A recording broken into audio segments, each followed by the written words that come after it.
नमस्कार। माननीय अध्यक्ष महोदय, संयुक्त राष्ट्र महासभा के 74वें सत्र को 130 करोड़ भारतीयों की तरफ से संबोधित करना मेरे लिए गौरव का अवसर है। ये अवसर इसलिए भी विशेष है क्योंकि इस वर्ष पूरा विश्व महात्मा गांधी की 150वीं जयंती मना रहा है। सत्य और अहिंसा का उनका संदेश विश्व की शांति, प्रगति और विकास के लिए आज भी प्रासंगिक है। अध्यक्ष महोदय, इस वर्ष दुनिया का सबसे बड़ा चुनाव हुआ। दुनिया के सबसे बड़े लोकतंत्र में दुनिया में सबसे ज्यादा लोगों ने वोट देकर मुझे और मेरी सरकार को पहले से ज्यादा मजबूत जनादेश दिया और इस जनादेश की वजह से ही आज फिर मैं यहां आप सबके बीच हूं। लेकिन इस जनादेश से निकला संदेश इससे भी ज्यादा बड़ा है, ज्यादा व्यापक है और ज्यादा प्रेरक है। अध्यक्ष महोदय, जब एक विकासशील देश दुनिया का सबसे बड़ा स्वच्छता अभियान सफलतापूर्वक संपन्न करता है, सिर्फ 5 साल में 11 करोड़ से ज्यादा शौचालय बनाकर अपने देशवासियों को देता है, तो उसके साथ बनी व्यवस्थाएं पूरी दुनिया को एक प्रेरक संदेश देती है। जब एक विकासशील देश दुनिया की सबसे बड़ी हेल्थ एश्योरेंस स्कीम सफलतापूर्वक चलाता है, 50 करोड़ लोगों को हर साल 5 लाख रुपए तक के मुफ्त इलाज की सुविधा देता है, तो उसके साथ बनी संवेदनशील व्यवस्था पूरी दुनिया को एक नया मार्ग दिखाती है। जब एक विकासशील देश दुनिया का सबसे बड़ा फाइनेंशियल इंक्लूजन कार्यक्रम सफलतापूर्वक चलाता है, सिर्फ 5 साल में 37 करोड़ से ज्यादा गरीबों के बैंक खाते खोलता है, तो उसके साथ बनी व्यवस्थाएं पूरी दुनिया के गरीबों में एक विश्वास पैदा करती है। जब एक विकासशील देश अपने नागरिकों के लिए दुनिया का सबसे बड़ा डिजिटल आइडेंटिफिकेशन प्रोग्राम चलाता है, उनको बायोमेट्रिक पहचान देता है, उनका हक पक्का करता है, भ्रष्टाचार को रोककर करीब $20 बिलियन से ज्यादा बचाता है, तो उसके साथ बनी आधुनिक व्यवस्थाएं पूरी दुनिया के लिए एक नई उम्मीद बनकर के आती है। अध्यक्ष महोदय, मैंने यहां आते वक्त संयुक्त राष्ट्र की इमारत की दीवार पर पढ़ा, नो मोर सिंगल यूज प्लास्टिक।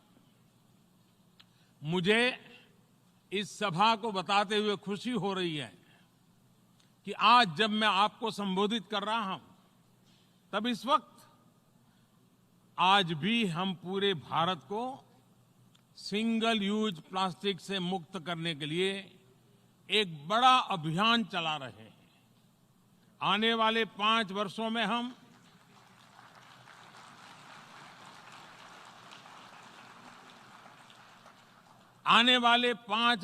हम जल संरक्षण को बढ़ावा देने के साथ ही 15 करोड़ घरों को पानी की सप्लाई से जोड़ने वाले हैं। आने वाले 5 वर्षों में हम अपने दूर दराज के गांवों में 1.25 लाख किलोमीटर से ज्यादा नई सड़कें बनाने जा रहे हैं। वर्ष 2022 जब भारत अपनी स्वतंत्रता के 75 वर्ष का पर्व मनाएगा, तब तक हम गरीबों के लिए 2 करोड़ और घरों का निर्माण करने वाले हैं। विश्व ने भले ही टीबी से मुक्ति के लिए वर्ष 2030 तक का समय रखा हो, लेकिन हम 2025 तक भारत को टीबी मुक्त करने के लिए काम कर रहे हैं।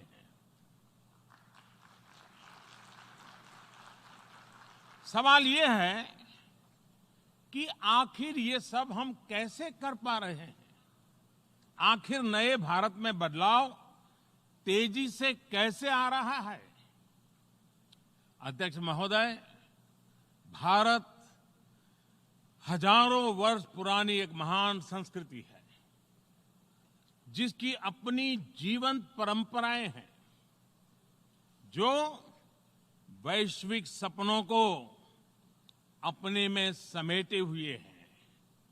हमारे संस्कार, हमारी संस्कृति जीव में शिव देखती है।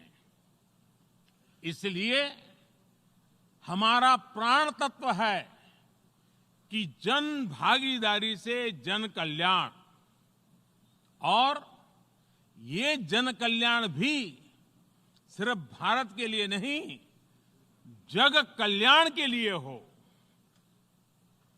जन कल्याण से जग कल्याण।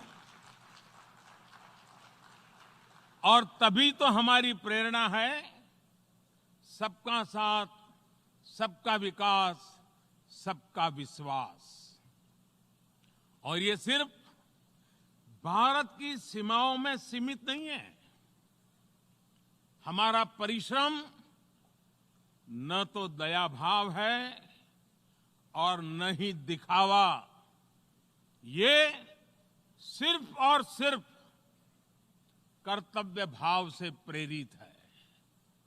हमारे प्रयास 130 करोड़ भारतीयों को केंद्र में रखकर हो रहे हैं, लेकिन ये प्रयास जिन सपनों के लिए हो रहे हैं, वो सारे विश्व के हैं, हर देश के हैं, हर समाज के हैं। प्रयास हमारे हैं, परिणाम सभी के लिए है, सारे संसार के लिए है।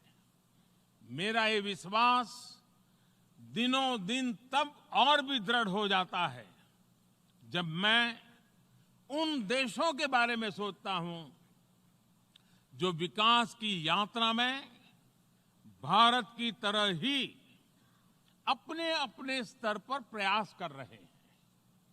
जब मैं उन देशों के सुख दुख सुनता हूं, उनके सपनों से परिचित होता हूं, तब मेरा ये संकल्प और भी पक्का हो जाता है कि मैं अपने देश का विकास और भी तेज गति से करूं, जिससे भारत के अनुभव उन देशों को भी काम आ सके।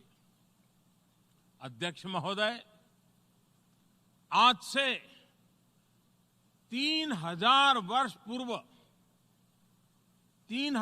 पूर्व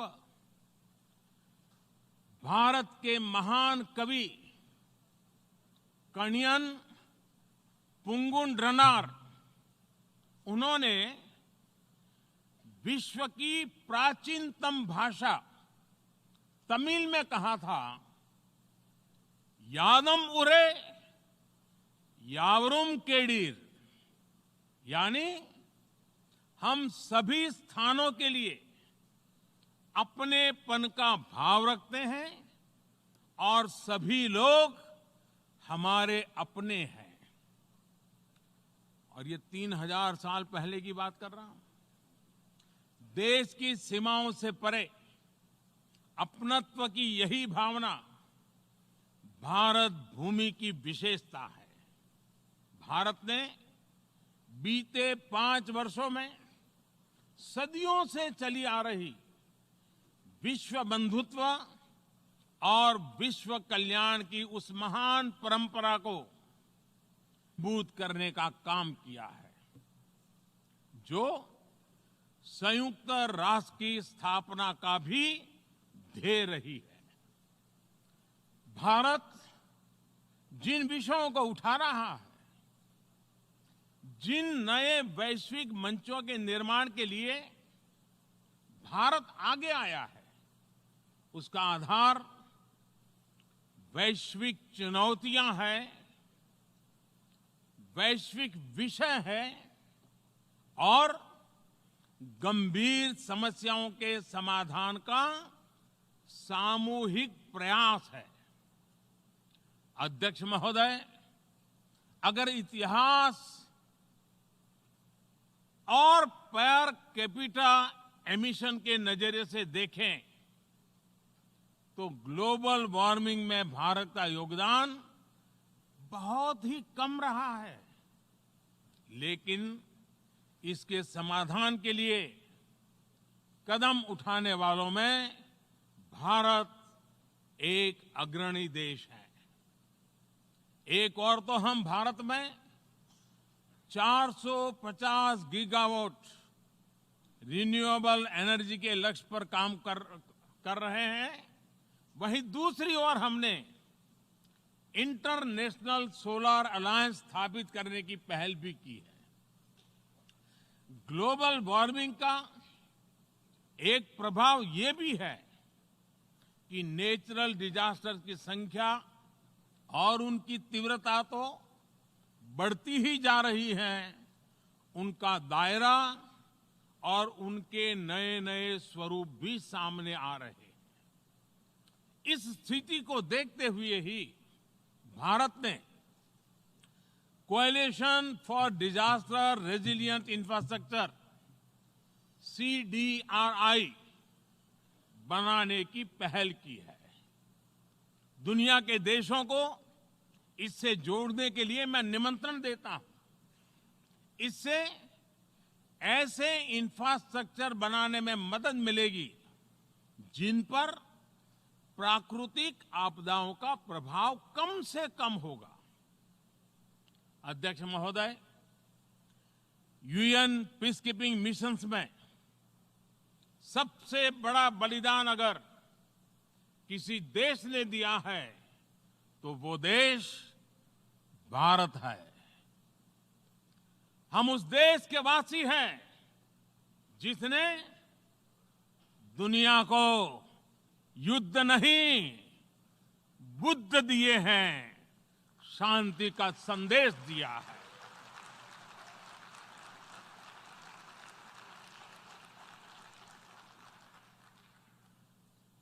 और इसलिए हमारी आवाज में आतंक के खिलाफ दुनिया को सतर्क करने की गंभीरता भी है और आक्रोश भी।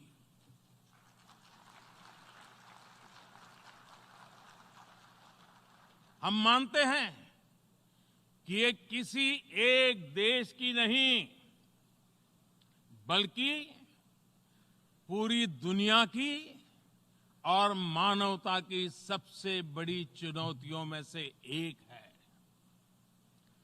आतंक के नाम पर बटी हुई दुनिया उन सिद्धांतों को ठेस पहुंचाती है जिनके आधार पर UN का जन्म हुआ है, और इसलिए मानवता की खातिर आतंक के खिलाफ पूरे विश्व का एकमत होना, एकजुट होना मैं अनिवार्य समझता हूं। अध्यक्ष महोदय, आज विश्व का स्वरूप बदल रहा है। 21वीं सदी की आधुनिक technology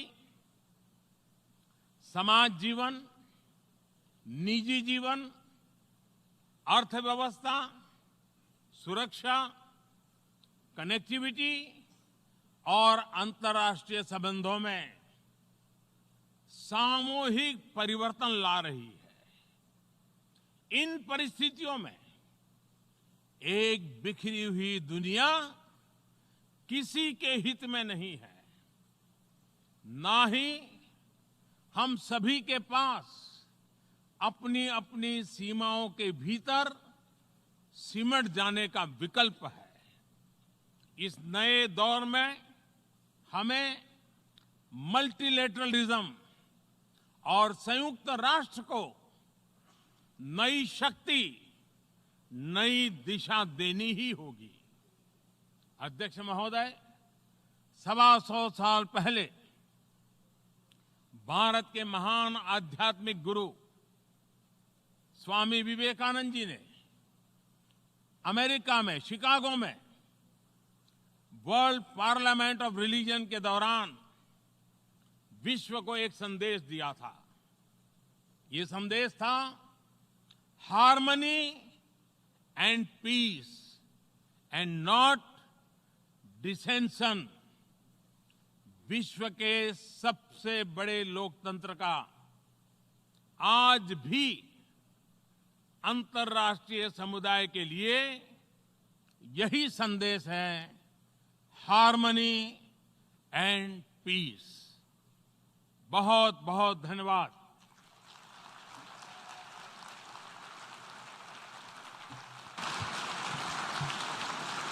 En nombre de la Asamblea General, agradezco al señor Primer Ministro de la República de la India por la declaración que acaba de señalar. Pido a protocolo que acompañe a su excelencia.